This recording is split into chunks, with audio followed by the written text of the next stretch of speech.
Hola, ¿qué tal amigos de Superluchas, de Box y Lucha, de Artes 9?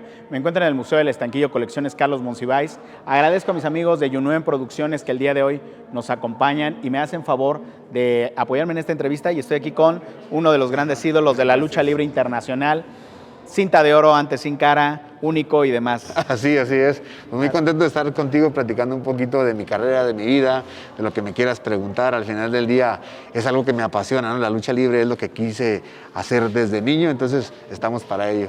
Así es. Bueno, y es apasionante. Tú inicias en Ciudad Juárez, Chihuahua, eres originario de ahí, y de repente empiezas como místico, ¿no? Sí. En los albores de este milenio. Sí, 21 de noviembre del 99 fue la fecha exacta en la que debuté.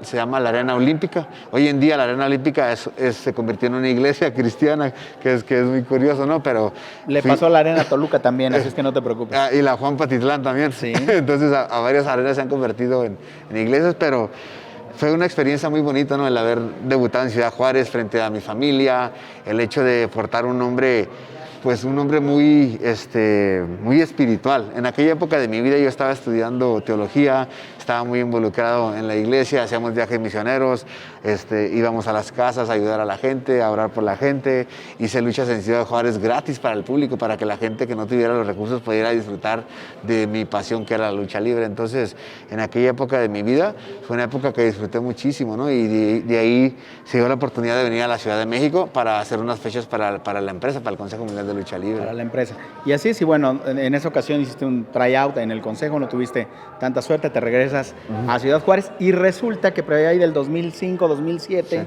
se posiciona otro místico aquí en el interior, en el centro de la República, y tú ya regresas. Te conocíamos en ese entonces como místico de Ciudad Juárez.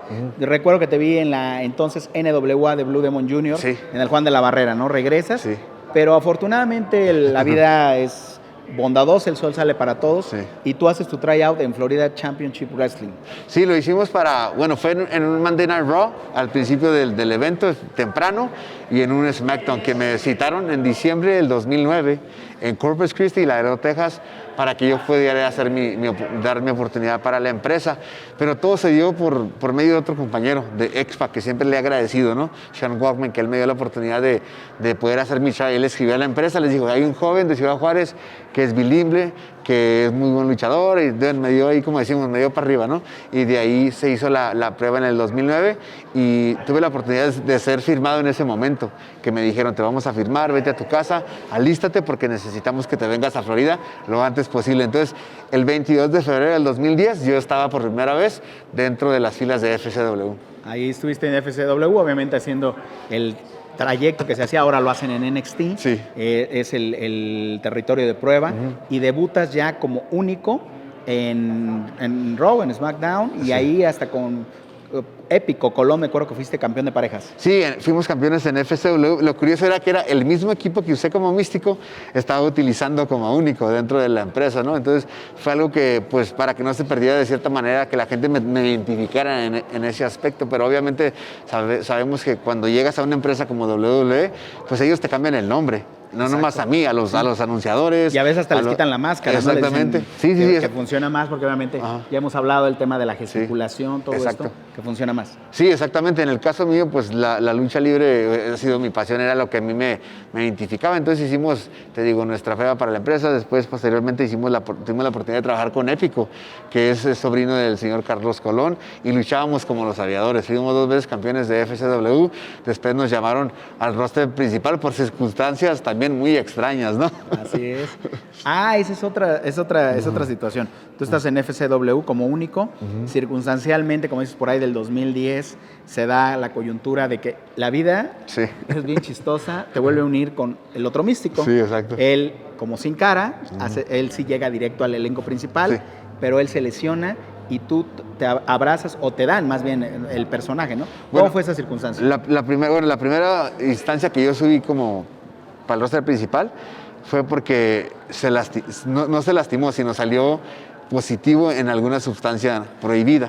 ¿Qué? No sé, pero lo suspendieron 30 días. Medicamento, Sí, 30 días. de repente llego yo, me dicen, vas a debutar como Sin Cara, pero todavía no me explicaban nada. Yo había tenido una plática con varios ejecutivos de la empresa donde les habíamos comentado de lo que había pasado en México, del místico y el otro místico, ¿no? Místico. Entonces de ahí nace de cierta manera la rivalidad, empiezo yo a trabajar como Sin Cara, con el equipo igual, ¿no? Azul con dorado. De repente a los 30 días regresa pues el otro joven y empezamos a hacer la rivalidad donde yo me convierto en el Sin Cara negro contra Sin Cara azul. Al final culmina en noviembre del 2011 en el Palacio de los Deportes aquí en la Ciudad de México. Exactamente, sí. Algo inédito además en la WWE. Creo que es en WCW sí lo habíamos visto. Luchas de máscara contra cabellera. Así la perdió Juventud Guerrera. Así la perdió Rey Misterio en WCW. Pero en WWE creo que nunca en la vida se había visto una lucha de máscara contra máscara. Creo que hubo una de Kane, ya recordé. También Kane perdió una vez la máscara en una lucha cuando era pareja de RBD. Pero nunca una confrontación máscara contra máscara y dentro del territorio WWE, pero en la Ciudad de México. ¿Cómo te sentiste esa noche en el Palacio de los Deportes?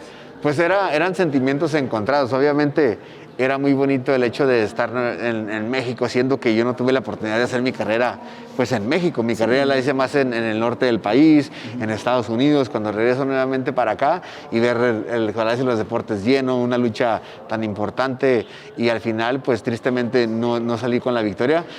Me sentí muy triste, ¿no? Porque yo siempre estaba acostumbrado a portar una máscara, de cierta manera identificarme con esa parte de mi vida y de mi carrera. Se convierte como algo tuyo y es difícil desprenderte de ello. Cuando sucede eso, yo dije, bueno, hay que tomar lo malo para convertirlo en algo bueno. Entonces fue cuando me convierto en único, pero ahora sin máscara, con un personaje que me gustaba muchísimo. Era como Cholo, ¿no? Ándale, salía con una bicicleta lowrider y salía con otro joven, con Camacho, que era el que como que me ayudaba también ahí a poner orden, ¿no? Y disfruté mucho de esa etapa también de mi carrera, porque era obviamente una experiencia nueva. Ahora era rudo, ahora era sin máscara. Entonces empecé de cierta manera a formar parte de ese personaje. Porque, ¿a qué me refiero? Sí, que claro. cuando yo viajaba me vestía con Converse, con Dickies, con camiseta blanca, entonces me miraba pues un poquito malandrón, ¿no? Y a la gente como que se asustaba a veces. Me decían, ¿a qué te dedicas? Soy luchador, y no me creían porque me miraban con otro aspecto. Claro. Oye, y bueno, y en esa etapa tuviste ahí, obviamente, luchas importantes, estuviste en un Survivor Series, en un equipo de los importantes. Y bueno, otra vez las circunstancias de la vida. Hay una caricatura con Hanna-Barbera de Scooby-Doo con Sin Cara, pero para ese entonces la WWE ya no tenía Sin Cara cuando lanzan la caricatura y te vuelven a dar el personaje.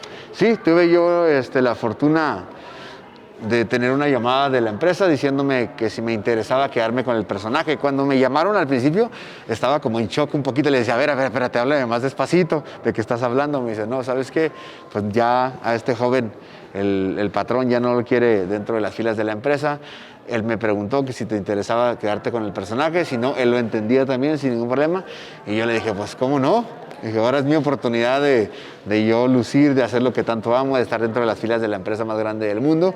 Y gracias a Dios que estuve 8 años dentro de la empresa como Sin Cara, trabajé por todo el mundo, conocí muchísima gente donde íbamos. Me tocó conocer a Phil Collins, que sus hijos eran fanáticos de tu servidor, gente de grupos como Korn también, que sus hijos eran fanáticos de Sin Cara. Entonces fue un personaje que trascendió muchísimo, que disfruté muchísimo, porque era muy allegado pues, a los niños, ¿no? Cuando yo tomo el personaje, se hizo la presentación de la caricatura con Scooby-Doo. ¿Sí? Entonces me tocó ir a la presentación, hacer muchísimas cosas dentro de la empresa. Hacíamos también pláticas para los jóvenes donde hablábamos del anti-bullying, de todo ese tipo de cosas que a lo mejor a veces no se habla, pero yo lo disfrutaba muchísimo porque era algo que yo viví de niño, era algo que yo me podía identificar porque yo crecí en Ciudad Juárez, en El Paso, pues en los barrios pesados de la ciudad de Paso y Juárez, pero al final eso me ayudó muchísimo a forjar carácter y después poder identificarme con esos jóvenes y ayudarlos un poco, ¿no? A lo mejor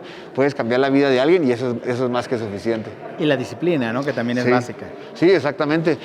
Yo fui muy disciplinado desde muy joven, desde muy chiquito tuve pues, la capacidad de entender muchas cosas, siempre fui muy organizado en mi vida, en mis cosas. Cuando ya empiezo yo a entrar a la lucha grecorromana olímpica a los 14, pues me dio otra perspectiva, a darme cuenta que yo tenía la capacidad de hacer otras cosas que a lo mejor nunca me imaginé, pero también eso me enseñó muchísima disciplina, a entender que el trabajo duro tiene al final su recompensa. Así es. Y bueno, como dices, esta etapa te trajo muchos frutos. De repente, tengo una duda antes de pasar al último tópico. ¿Por qué nunca te invitaron a formar parte de este concepto de lucha House Party, donde estaban Kalisto, donde estaba Lince Dorado y, por supuesto, nuestro gran Metallic, mexicanísimo también, aquí Máscara Metálica? Mira, te voy a ser sincero. Kalisto, Metallic y Lince son muy buenos amigos míos, los quiero muchísimo, pero yo sentía como que le estaban poniendo como un estigma, ¿no? Salir con una piñata y cosas así como que dices tú. Yo entiendo, obviamente, que somos latinos, somos mexicanos, que la gente se pica, pero no necesariamente tienes que salir con un sombrero de charro siempre, con un vestido con una piñata. Con gabán, y yo sentía como que lo hacían como para denigrarlos a ellos, ¿no? Ellos lo tomaron de una manera positiva para hacer algo a lo mejor negativo para proyectarse y hacerlo positivo, exactamente. Claro. Pero yo lo tomé de esa manera, entonces la verdad nunca me dio por decirles, ¿saben qué? ¿Por qué no me entro yo al grupo? Yo siempre los miré de lejecitos, siempre los apoyé en lo que pude, pero al final del día era mi postura, ¿no? En esa etapa de mi carrera. Muy bien. Y bueno, termina este ciclo en el 2018, te liberan, después de estos 8 años que estuviste en la empresa, y ahora como cinta de oro renaces, resurges, has hecho carrera, traes un campeonato que es el Open, aquí trae una réplica. El International Open Challenge. Ajá, Platícanos de este campeonato. Bueno, este campeonato lo gané el 27 de septiembre del año pasado, del 2021, y fue una función muy especial. Se hizo en las calles del Paso, Texas. El Paso, Texas es una ciudad muy importante en la historia de la lucha libre, para la gente que conoce la historia. Claro, los Guerrero, tan sencillo. Sí, los Guerrero, pero también el fundador del Consejo Mundial de Lucha Libre, el señor Lutero, fue a ver una función de lucha libre al Paso, Texas por primera vez, y de ahí nace la idea para traerla a México. Entonces, cuando se hizo la función, la gente que estaba a cargo del International Open Challenge me hicieron la propuesta de que si me encantaría luchar por el campeonato, que era Rayo el campeón, un joven peruano. Yo les dije que sí. Él aceptó venir a El Paso a defender su campeonato y al final nos coronamos campeones. ¿Y sabes qué? Lo más bonito de haber luchado en mi tierra, en mi casa, con mi gente, es haber ganado y que mis hijos me dijeran que era la primera vez que habían visto a su papá en vivo ganar un campeonato. Nunca les había tocado la oportunidad. Entonces, son cosas que pues no tienen precio, que al final del día yo vivo para mis hijos, para que ellos se sientan orgullosos pues, de su padre, ¿no? Así es, un gran ejemplo de vida. Y bueno, para ir cerrando, pues vamos a hacer un aviso parroquial. Estamos aquí en las instalaciones del Museo del Estanquillo, precisamente porque el día 10 de julio Cinta de Oro. Sí. Lo bueno es que te puedo decir, Sin Cara, único, místico, y no estamos en conflicto, ¿verdad? Sí, no pasa nada. Cinta de Oro va a presentar su libro El Verdadero Campeonato aquí en el Museo del Estanquillo a las 13 horas, en el marco de las actividades de lucha libre como identidad del mexicano, aquí que organizadas por Artes 9 en el Museo del Estanquillo. Platícanos de este libro, cómo nace, cómo llega. Miguel Valverde, que también es el que hace la portada. Sí. Sí, mira, Miguel Valverde fue el creador de la portada de mi libro, de la contraportada, de todo el arte del libro. Para la gente que no lo conoce, él fue el creador del mural que está en la Arena México, que era para celebrar el 80 aniversario de la lucha libre en México, y tuve la oportunidad de conocerlo por medio de la lucha libre también, y fue cuando yo le conté el proyecto que quería hacer. Él me dijo que con gusto le encantaría ayudarme en este proyecto, y gracias a Dios por su talento, por haberse pues unido, ¿no? a este equipo de trabajo. El libro fue pues idea de un amigo que me estuvo insistiendo bastante que si me gustaría escribir un libro. Yo sentía que no estaba todavía yo preparado, porque a veces pensamos que tenemos que vivir toda una vida para ya poder escribir algo, porque yo no quería que fuera una biografía en sí. Que el libro se trata en relatos de mi vida y cómo a través de eso que me sucedió, cómo nunca perdí el camino, ¿no? Como siempre Dios estuvo detrás de mí y cómo el enfoque siempre estuvo en lograr mi sueño, que es ser luchador profesional. Y el título del verdadero campeonato, a lo mejor para ti puede ser realizarte en tu carrera, ¿no? Claro, no necesariamente un campeonato físico. Como persona, exactamente, etcétera. Ese es el verdadero. Dice, donde está tu tesoro, ahí está tu corazón. Entonces de eso se trata el libro, ¿no? De que emprendas el sueño, de que no te des por vencido, de que no te rindas. Yo sé que son palabras que se usan muchísimo, pero al final del día son realidad. Si tú no te rindes y sigues adelante, vas a obtener lo que tanto anhelas, que es el verdadero campeonato. El verdadero campeonato. Qué bella frase, donde está tu tesoro, está tu corazón. Sí. Bueno, pues ya está. invitados al 10 de julio y precisamente ahí van a ver en estos pasajes del libro más con detalle todo lo que hemos platicado en esta breve entrevista, amigos de Superluchas, de Box y Lucha, de Artes 9 y por supuesto del Museo del Estanquillo.